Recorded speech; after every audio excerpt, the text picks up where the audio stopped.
मेरठ के शहर assembly seat से समाजवादी पार्टी उम्मीदवार रफीक अंसारी का मुतनाज़ा वीडियो वायरल हो रहा है।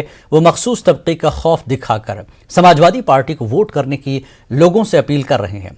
शहर असेंबली हल्के में तशहीर के दौरान उन्होंने लोगों से खिताब किया और उनके मुंह बिगड़े बोल निकले। इश्तियाल अंगेजी की वजह से हम आपको उनके बिगड़े बोल नहीं सुना सकते।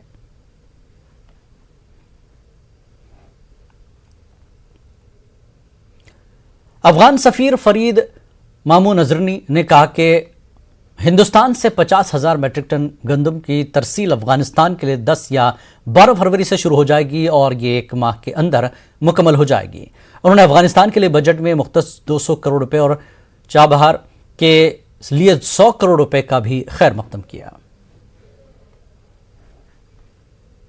Well, this has been a very timely intervention by India to allocate 200 crore rupees for Afghanistan's development. Afghanistan is going through a difficult time and we require resources. Our people require development assistance. So there couldn't be a better time than this for displaying the goodwill and the generosity that India has always shown to the Afghan people and Afghanistan in general.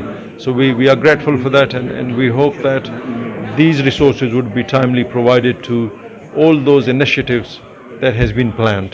Including Chabahar? There is an additional 100 crore for Chabahar, so a total of 300 crore rupees for that region, or 200 for Afghanistan, 2 crore for Afghanistan, 100 crore for Chabahar. So we also are grateful for that support. Karnataka में मजलिस इत्तेहादुल मुस्लिमीन के रियासती सदर उस्मान गनी को मकामी अदालत से जमानत मिल गई है। उन्होंने भारत माता की जय नारे के सिलसिले में मुतनाज़ा बयान दिया था। हिंदू तंजीमों ने अकल पुलिस स्टेशन में इस सिलसिले में शिकायत दर्ज कराई थी। गुज़श्ता चंद दिनों से उस्मान गनी फरार थे।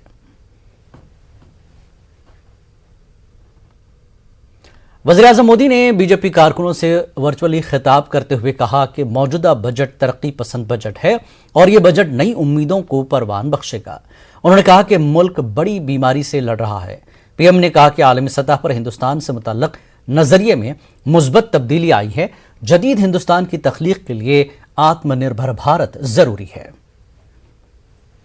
आज भारत की अर्थव्यवस्था 2,30,000 करोड़ के आसपास की है। वर्ष 2013-14 में भारत का एक्सपोर्ट 2,85,000 करोड़ रुपए होता था। आज भारत का एक्सपोर्ट 4,70,000 करोड़ रुपए के आसपास पहुंचा है। 7 साल पहले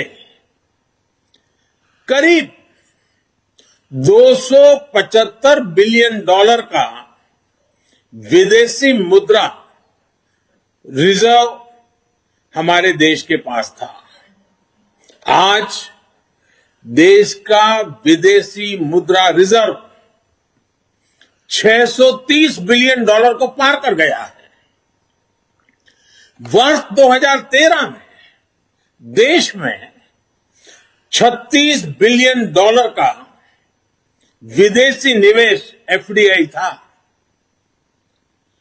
पिछले साल ये $80 बिलियन को पार कर चुका है। कोरोना के इस काल में भी भारत ने अपनी अर्थव्यवस्था की मजबूती से दुनिया का एक विशेष रूप से ध्यान आकर्षित किया है। बीजेपी के सीनियर लीडर अरुण सिंह ने कहा कि वज़ीर-ए-आज़म मोदी ने खुद इन्हिसारी मईशत की बात की है। उन्होंने कहा कि पीएम सबके विकास के लिए काम कर रहे हैं। बात करने के लिए मौजूद हैं अरुण सिंह जी। सर, आज प्रधानमंत्री ने कार्यकर्ताओं को संबोधित किया बजट को लेकर, क्या कुछ एक संदेश आप लोग लेके जा रहे हैं? देखिए, सभी प्रदेश की राजधानी पे भारतीय जनता पार्टी के प्रमुख कार्यकर्ता बैठे थे और सभी जिलों पे भारतीय जनता पार्टी के कार्यकर्ता थे। मंडल स्तर तक भी कई प्रदेशों में कार्यकर्ता माननीय प्रधानमंत्री जी को सामूहिक रूप से बैठ के सुने और माननीय प्रधानमंत्री जी ने जो बातें बताई है, किस प्रकार से गांव गरीब किसान के लिए वह कार्य कर रहे हैं और देश को नई ऊंचाई की वो ले जा रहे हैं, नए भारत के संकल्प को पूरा कर रहे हैं। माननीय प्रधानमंत्री जी एक एक जो वाक्य है, एक एक बातें हैं, उसको कार्यकर्ता बूथ स्तर तक जा करके अगले 15 दिन में उसका प्रचार प्रसार करेंगे। हमारे साथ बात करने के लिए मौजूद थे अरुण सिंह जी, जिनका कहना है कि तमाम कार्यकर्ताओं को प्रधानमंत्री नरेंद्र मोदी ने बजट को लेकर संबोधित किया है और उन्होंने कहा है कि ये सबके विकास वाला बजट है। कैमरा पर्सन योगेंद्र के साथ रचना, न्यूज़ 18 दिल्ली। मरकजी वजीर ममलिकत मीनाक्षी लेखी ने कहा कि ये न्यू इंडिया का बजट है। उन्होंने कहा कि अपोजिशन को शायद बजट समझ नहीं आया है। बात करने के लिए मौजूद हैं केंद्रीय राज्य मंत्री मीनाक्षी लेखी। मीनाक्षी जी, आज वर्चुअली माध्यम से प्रधानमंत्री नरेंद्र मोदी जुड़े आप लोगों के साथ और बहुत सारी बातें उन्होंने बजट पे की। क्या कुछ खास बातें और क्या कुछ खास संदेश? सबसे पहला संदेश तो जो मुझे याद आता है वो 2014 का संदेश याद आता है कि 2014 में जब प्रधानमंत्री जी प्रधानमंत्री बने तो ओथ लेते समय उन्होंने कहा था कि यह सरकार गरीबों को, किसानों को, वंचितों को समर्पित है। और वो भाव आज के बजट में भी दिखाई देता है कि पूरे देश में एक चीज़ दूसरी चीज़ से जुड़ी हुई है और वो सारी अर्थव्यवस्था को जो है किस प्रकार से एक विजनरी होने के नाते एक दृष्टिकोण जो है वो इस बजट में दिखाया गया कि एक तरफ हरित बजट की बात है, दूसरी तरफ हाईटेक बजट की बात है। एक तरफ अर्थव्यवस्था को मजबूत करने की बात है तो दूसरी तरफ डिजिटल यूनिवर्सिटी की बात है। एक तरफ डाटा सेंटर्स को बनाने की बात है और दूसरी तरफ लॉजिस्टिक चेन को मजबूत करने की बात है। आपने इतनी सारी चीज़ें बताई। अखिलेश यादव बजट को लेकर ट्वीट कर रहे हैं। उनका तो कहना है कि काम धंधे सब चौपट है। उनके काम धंधे ज़रूर चौपट हैं और इसके लिए मैं उनको धन्यवाद देना चाहती हूँ कि आप जैसों के काम धंधे चौपट ही होने चाहिए ताकि देश का विकास हो सके। तो आपने देखा, ये थी हमारे साथ बात करने के लिए केंद्रीय राज्य मंत्री मीनाक्षी लेखी, जिनका कहना है कि ये बजट आत्मनिर्भर बजट है, अर्थव्यवस्था को सुदृढ़ करने वाला बजट है। कैमरा पर्सन योगेंद्र के साथ रचना, न्यूज़ 18 दिल्ली। और उत्तर प्रदेश के शामली में आज अखिलेश और जयंत चौधरी ने मुश्तरका प्रेस कॉन्फ्रेंस की। इस दौरान मीडिया से बात करते हुए जयंत ने कहा कि गन्ना जीतेगा और जिन्ना हारेगा। उन्होंने कहा कि बीजेपी का जाना तय है। वहीं अखिलेश ने कहा कि इस बार का इंतखाब भाईचारा बनाम बीजेपी है। ये संकेत है कि सरकार चाहे केंद्र की हो चाहे यूपी की हो, और ये फ्रेज को यूज करते हैं टर्मिनोलॉजी को, डबल इंजन सरकार। ये डबल इंजन की मार पड़ रही है किसान पर और नौजवान पर। तो आज कैराना की इस धरती पर हम लोग साथ मिलकर आए हैं एक संदेश देने। जिन्ना, औरंगजेब, पाकिस्तान के मुद्दों पर जो लोग चुनाव लड़ रहे हैं उनको बहुत भारी शिकस्त मिलने वाली है और नौजवान और किसान की जीत होने वाली है। जहां Bharatiya Janata party negative politics कर रही, नकारात्मक राजनीति कर रही है, गठबंधन भाईचारा को लेकर के आगे बढ़ेगा। मुझे खुशी है कि शामली में भाईचारा का स्तंभ बनेगा। तीनों के तीनों प्रत्याशी गठबंधन की ऐतिहासिक जीत करके जाएंगे। हम भरोसा दिलाना चाहते हैं जनता को, जो समाजवादी पार्टी और गठबंधन ने वादे किए उन वादों को पूरा करेंगे। सबसे बड़ा यहाँ के कर्मचारियों की मांग हमेशा रही कि ओल्ड पेंशन बहाल हो। मैं अपने कर्मचारी संगठनों को और कर्मचारियों को भरोसा दिलाता हूँ कि पुरानी पेंशन बहाल होगी। वहीं घरेलू बिजली के लिए 300 यूनिट और सिंचाई पहले की तरह किसानों को मुफ्त होगी। ये सरकार ऐसी है जो खाद नहीं दे पाई, अभी भी चीनी मिलों का भुगतान नहीं कर पाई, और जहां पर बिजली उत्पादन बढ़ाना चाहिए था, भारतीय जनता पार्टी ने केवल बिजली महंगी की है। जिसके पास भी बिजली का बिल आता होगा उसे जरूर बिल देख करके करंट लगता होगा। महाराष्ट्र के अक़लियती वजीर नवाब मलिक ने बीजेपी के शराब मुखालिफत बयान पर कहा कि जब से हुकूमत ने यह फैसला लिया है बीजेपी इसकी मुखालिफत कर रही है। ऐसे फैसले गोवा की हुकूमत, शिवराज सिंह चौहान की हुकूमत और हिमाचल हुकूमत ने किया है। इस पर उनको एतराज नहीं है। नवाब मलिक ने कहा कि शराब की ज्यादातर दुकानें बीजेपी के लीडरों की हैं। क्या वो सब अपना लाइसेंस सरेंडर करेंगे? उन्होंने कहा कि सबसे ज्यादा शराबी बीजेपी में हैं। उनका एक लीडर कहता है कि थोड़ी थोड़ी पिया करो। में बिक्री को लेके पिछले सप्ताह सरकार ने निर्णय लिया। भारतीय जनता पार्टी मुखर विरोध कर रही है। वो बताए कि शिवराज सरकार ने, गोवा की सरकार ने हिमाचल की सरकार ने यही निर्णय लिया था कि नहीं? और ठीक है, वाइन का विरोध हो रहा है, बीजेपी विरोध कर रही है, उनके नेताओं के शराब बनाने के कारखाने, उसका लाइसेंस बीजेपी के नेता सरेंडर करेंगे क्या? ये सवाल हम पूछना चाहते हैं। हम पूछना चाहते हैं कि कई नेता शराब बना रहे हैं, कई नेताओं के वाइन बिक्री के, शराब बिक्री के दुकानें हैं, कई नेताओं के शराब खाने हैं, और सबसे ज्यादा शराब पीने वाले लोग, सबसे ज्यादा पियक्कड़ भारतीय जनता पार्टी में है। उनकी तो एक नेता बोल रही है कि थोड़ी थोड़ी पिया करो। बीजेपी बताए कि कब ये सारे लाइसेंस वो सरेंडर करेंगे और बीजेपी के नेता शपथ लेंगे कि आज से वो शराब नहीं पिएंगे। गुंटूर के तारीखी जिन्ना टावर तनाज़े को खत्म करने और शहर के अमन अमान को बरकरार रखने के लिए म्यूनिसिपल कॉरपोरेशन और मुस्लिम लीडरों ने अहम फैसला किया। जिन्ना टावर को कौमी तिरंगा के रंगों से रंग दिया गया है। गुंटूर में म्यूनिसिपल कॉरपोरेशन के ऑफिस में मुस्लिम लीडरान, एमएलए, एमएलसी के साथ मेयर मनोहर नायडू ने इजलास मुनक्किद किया। इजलास में 3 फरवरी को टावर के अहाते में कौमी परचम लहराने का फैसला किया गया। वहीं वाज़ेह है कि हिंदुत्व ताकतों की जानिब से जिन्ना टावर को मुतनाज़ा बताते हुए सियासी फायदे की कोशिश की जा रही थी। बीजेपी लीडरों ने जिन्ना टावर को मुनहदिम करने का मुतालबा किया था और यौम जमहूरिया के मौके पर तिरंगा लहराने की कोशिश की थी। मकामी अवाम और जीएमसी हुक्काम ने जिन्ना टावर को हिंदुस्तानी रंग में रंग दिया है। जिन्ना टावर के बारे में ये पूरा गड़बड़ करना हो गया प्लान था, पूरे मिल को इसे क्या करें तो ऐसे तरीके को बोलने को ये हिसाब से करें तो अब क्या भी रिस्क नहीं है, कोई भी क्या बोलने का नहीं, बहुत अच्छा काम करें। కలిసి మరి ఇక్కడ జాతీయ పతాక ఎగరవేయడానికి మేమందరం కూడా ఏకైక తీర్మానం చేయడం జరిగింది.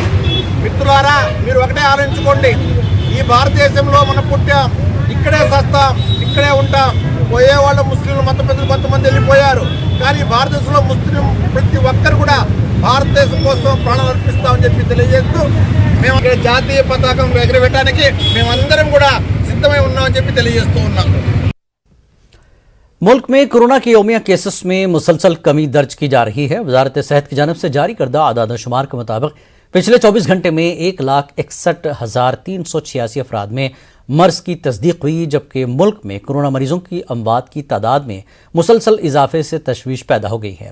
पिछले 24 घंटों में 1733 अफराद की वायरस से मौत हुई। तीसरी लहर में एक दिन में अब तक सबसे ज्यादा अमवात दर्ज की गई। इसी दौरान 2,81,109 अफराद डिस्चार्ज हुए। कोरोना के खिलाफ टीकाकारी मुहिम के तहत अब तक 167 करोड़ से ज्यादा वैक्सीन डोज लोगों को लग चुकी है।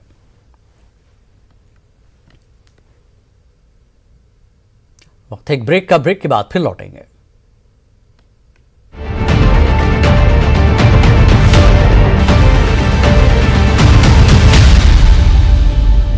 The biggest budget exclusive, FM's first post-budget interview to a private news network. What does the budget mean for the investor, the consumer, the taxpayer, the economy? FM Nirmala Sitharaman speaks to Network 18 Editor-in-Chief Rahul Joshi.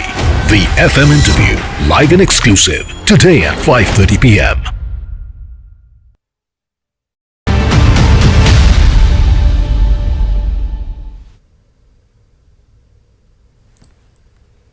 Kanpur की Sisamau assembly हक का मुकाबला दिलचस्प होता दिखाई दे रहा है। यहां हाजी इरफान सोलंकी के सामने समाजवादी पार्टी से बागी हुए हाजी सुहेल अहमद कांग्रेस में शामिल हो गए और कांग्रेस ने इन्हें टिकट भी दे दिया। दूसरी तरफ एमएलसी सलील बिश्नोई मैदान में है, इसलिए सीसामऊ असेंबली में मुकाबला दिलचस्प होता दिखाई दे रहा है। हमारे नुमाइंदे संदीप सविता ने इरफान सोलंकी से खुसूसी बातचीत की। कानपुर की सीसामऊ विधानसभा, जहां पर हाजी इरफान सोलंकी 3 बार से लगातार विधायक हैं, अब इस सीट पर कसमकस बढ़ती जा रही है। पहले भारतीय जनता पार्टी ने यहां से मौजूदा एमएलसी को उतारा और समाजवादी पार्टी से बागी हुए कांग्रेस में शामिल हुए हाजी सुहेल को मैदान में उतारा गया है। आइए बात करते हैं, हाजी इरफान सोलंकी हमारे साथ मौजूद हैं। सर, किस तरह से आप ये चुनौती स्वीकार करते हैं जिस तरह एमएलसी को उतारा गया, फिर उसके बाद अब जो है समाजवादी पार्टी से जो बागी हैं उन्हें मैदान में उतारा गया, तो इस पर आपका क्या कहना है? देखिए, सबसे पहले तो मैं हमारी जनता की तरफ से आपको एक बात बता दूं कि मैं पिछले 25 साल से इस विधानसभा का विधायक हूँ। 10 साल मेरे पिताजी रहे, 15 साल से मैं हूँ अल्हम्दुलिल्लाह। ये बीजेपी की आंखों की किरकिरी, जैसे मैं पहले कह चुका हूँ। अब बीजेपी ने अपनी एक बी टीम को भी उतारा है कांग्रेस के साथ मिलके, और जिनका खुद कांग्रेस में विरोध हो रहा है उनके नगर अध्यक्षों ने पुतला फूका है। यहाँ से सोनिया गांधी और प्रियंका गांधी और राहुल गांधी जी तक को उन्होंने चिट्ठी लिख के कहा है कि ऐसे आदमी को, दल बदलू नेताओं को वो स्वीकार नहीं करते। देखिए ये सब बीजेपी की एक चाल है और ये जनता बेवकूफ़ नहीं, जनता माशाअल्लाह सब जानती है। और मैं पिछले 25 साल से इनका साना बसाना साथी बना हूँ, और ये अब समय आ गया है उनको भी अपनी हैसियत, अपनी औकात पता चल जाएगी, जो लोगों को अपने हाथों की कठपुतली समझते हैं। और मुझे भी इस बात का एहसास हो जाएगा, वो लोग जो कल तक मेरी आस्तीन के सांप बने हुए थे, आज जब बाहर आ गए तो कम से कम अब वो हमें दसना छोड़ देंगे।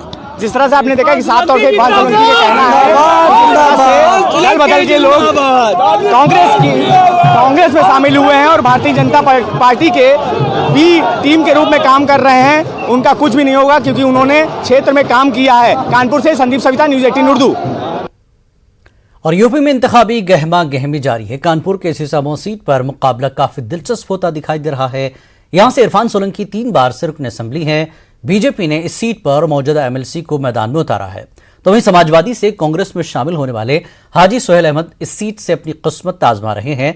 कांग्रेस और समाजवादी पार्टी दोनों ही यहां से मुस्लिम उम्मीदवार को टिकट दिया है। ऐसे में सीट पर मुकाबला दिलचस्प होने की उम्मीद है। कानपुर की सीसामऊ विधानसभा सीट अब हॉट सीट बनती जा रही है क्योंकि यहां पर लगातार 3 बार हाजी इरफान सोलंकी विधायक रहे हैं। लेकिन जिस तरह से बीजेपी ने यहां पर मौजूदा एमएलसी को मैदान में उतारा, उसके बाद हाजी सुहेल जो यहां पर डिप्टी मेयर रह चुके हैं, अब वो चुनावी मैदान में है कांग्रेस की ओर से। आइए उनसे बात करते हैं कि किस तरह से मैदान में हैं और किस तरह की तैयारियां हैं आपको मैदान विधानसभा को लेकर। प्रियंका गांधी जी को, जिन्होंने हम लोगों पर विश्वास जताकर इस कानपुर महानगर में जो है सीसामऊ विधानसभा सीट का प्रत्याशी मुझे घोषित किया। तैयारी कुछ नहीं है, तैयारी जो है ये लड़ाई 25 साल बनाम 5 साल होने जा रही है। जो काम 25 साल में विकास के जो है नहीं हुए थे, इन 5 सालों में हम लोग जो है उन कामों के एजेंडे को लेकर जो है जनता के बीच जा रहे हैं।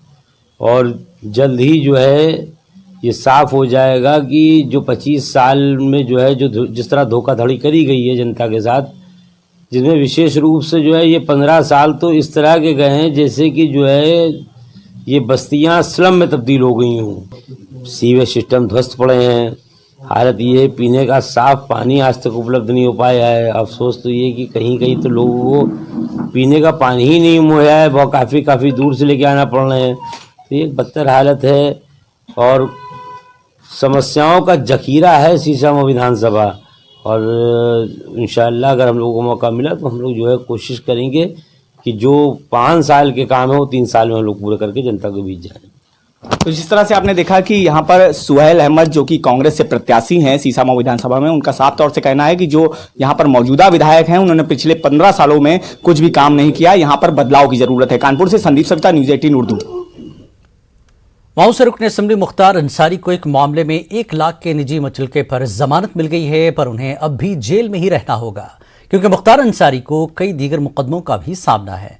गैंगस्टर एक्ट में ज्यादा से ज्यादा 10 साल की सजा हो सकती है, जबकि मुख्तार अंसारी ने यह कहते हुए कोर्ट में अर्जी दाखिल की थी कि वो जेल में 12 साल से बंद है। कोर्ट ने मुख्तार अंसारी के मामले पर सुनवाई करते हुए उन्हें जमानत दे दी है। विधायक जी का गैंगस्टर का मुकदमा 2012 लगा हुआ था, जिसमें ऑनरेबल हाईकोर्ट ने एक आदेश किया है कि इनका जेल में जो है इस मुकदमे में इलीगल डिटेंशन है। इन्होंने हेबियस कॉर्पस दाखिल किया था, उनका एक इलीगल डिटेंशन है। हुज़ूर पाक की शान में गुस्ताखी और मुसलमानों की इबादतगाहों को नुकसान पहुंचाने की मजम्मत में गुज़श्ता बरस 12 नवंबर को मालेगांव शहर में बंद और एहतजाज किया गया था, जो पुरअमन था, मगर दिन के ढलने के साथ एहतजाज पुरतशद्दुद हो गया। इस तशद्दुद के मामले में मालेगांव पुलिस ने दर्जनों अफराद के खिलाफ अलग अलग दफात के तहत मुकदमा दर्ज किए थे। 55 अफराद अभी तक हिरासत में हैं। इनकी हिरासत को 80 दिन से ज्यादा हो गए, पर इनकी जमानत नहीं हो पाई है। इस मामले में दस्तूर बचाव कमेटी ने मांग की है कि इस मामले में जल्द चार्जशीट दाखिल हो, जिसका जैसा जुर्म है उस पर उसे के हिसाब से मुकदमा चले, लेकिन जो बेगुनाह है उन्हें जल्द से जल्द रिहा किया जाए। 12 नवंबर को जो मालेगांव शहर में बंद था आहनत रसूल की मजम्मत में, और उस बंद में जो वाक़यात हुए और उसमें जो सख्त कलमे लगी, जिसमें तकरीबन 55 से ज़्यादा अफराद जेलों में हैं, और पुलिस को और इंतज़ामिया को समझाने के लिए कि अब वक्त जो है वो हम लोगों पर बहुत मुश्किल है। मेरे शौहर भी जेल में हैं, भले ही मुझे माली तौर पे कोई मुश्किलात नहीं आ रही हो, लेकिन जज्बाती तौर पर और हर मामले में मुझे कमी महसूस होती है। तो जिस तरह मालेगांव शहर के बाकी ख़ानदान परेशान है, उसी तरह मैं भी परेशान हूँ। और दस्तूर बचाओ कमेटी की तरफ से आज हमने अलामती तौर पर 3 लोगों का धरना किया था, जो मुल्ज़िम हैं उनके घर से 3 लोग ऐसे मुख्तलिफ़ जगहों पर। हमारा मुतालबा ये था कि चार्जशीट जो है वो अब दाखिल कर दी जाए, और सिर्फ चार्जशीट दाखिल कर देना अहम बात नहीं है। चार्जशीट में बहुत सख्त कलम लगी हुई है। जो लोग इसमें किसी तरह के कुछ लोग तो ऐसे हैं जो शामिल ही नहीं थे, कहीं कैमरे में भी नहीं है, कहीं अखबार में भी उन्होंने कोई जिक्र नहीं किया। कुछ लोग ऐसे थे जो शामिल थे लेकिन उनका मामूली सा रोल था। कुछ लोगों ने तकरीर की और कुछ लोगों ने उससे ज़्यादा किया होगा, लेकिन उनके रोल के हिसाब से चार्जशीट में उनका जुर्म बताया जाए, ये हमारी बड़ी मांग ये थी। चार्जशीट तो 90 दिन में दाखिल होना ही है, लेकिन उनके किरदार के मुताबिक उनके ऊपर रोल बनाया जाए चार्जशीट में, ये हमारी ख़ास मांग थी। अजमेर में दरगाह बाजार में आज समाजी कारकुनों की जानिब से सफाई मुहिम चलाई गई। 810वें उर्स के मौके पर यह मुहिम चलाई गई। समाजी कमेटियों की जानिब से दरगाह के बाहर दरगाह कमेटी में मार्केट में झाड़ू लगाकर सफाई के प्रोग्राम का आगाज किया गया। इस दौरान ज़ायरीन को मास्क और सैनिटाइजर के ताल्लुक से जानकारी भी दी गई और लोगों में मास्क भी तकसीम किए गए। आज गरीब नवाज के उर्स के इस पावन मौके पर हमारी सामाजिक समन्वय जो संस्था है उसके प्रमुख श्री पीके श्रीवास्तव जी के नेतृत्व में दरगाह के सामने एक सफाई अभियान का कार्यक्रम रखा गया है। इसके तहत हम सफाइयाँ कर रहे हैं और सभी जायरीनों से भी हम गुजारिश करेंगे कि यहाँ पर जो भी आए मास्क का प्रयोग करें, सोशल डिस्टेंसिंग का प्रयोग करें और साफ सफाई का विशेष ध्यान रखें। इसी के सामाजिक समन्वय संस्था के तत्वाधान में, जिसके प्रमुख हमारे पीके श्रीवास्तव जी हैं, उनके अनुसार यहाँ पर ये सफाई का कार्यक्रम रखा गया है। इस उपलक्ष्य में हमारे पार्षद नरेश जी सारवान पधारे हैं, रंजीत भाई पधारे हैं। ये सब हम नगर निगम के जितने भी पार्षद हैं लगभग यहाँ आकर के सफाई अभियान का एक हिस्सा बने।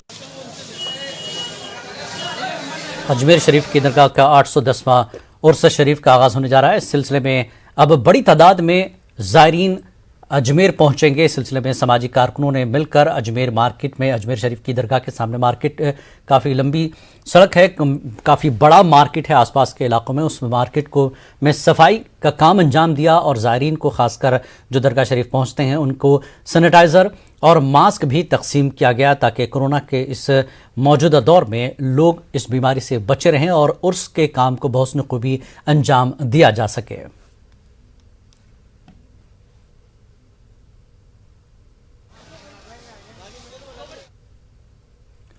शिमाली हिंद में सर्दी का सितम जारी है। ठंड और कोहरे की वजह से लोगों को मुश्किलात का सामना करना पड़ रहा है। वहीं कोहरे की वजह से ट्रैफिक की आमदरफ्त भी हल्की पड़ गई है।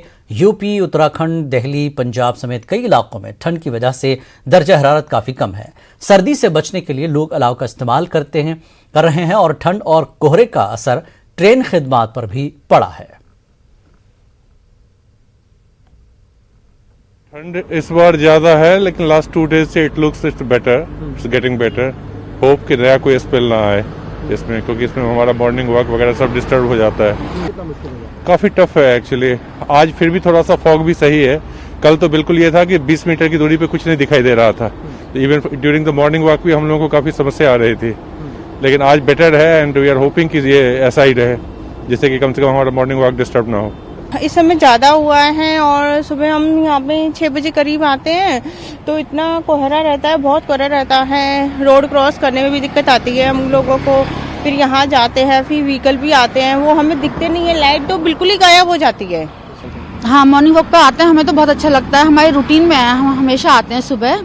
आज कुछ लेट हुए हैं लेकिन सुबह आते हैं। विजिबिलिटी कम हो गई है इस समय, आज तो फिर भी ठीक है, कल तो बहुत ही ज़्यादा कम थी।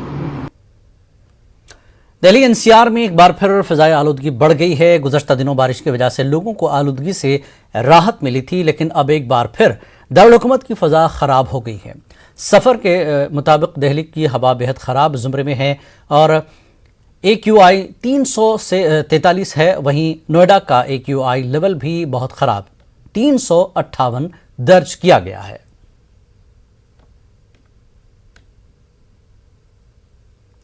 खबरनामे में फिलहाल इतना ही। आदाब।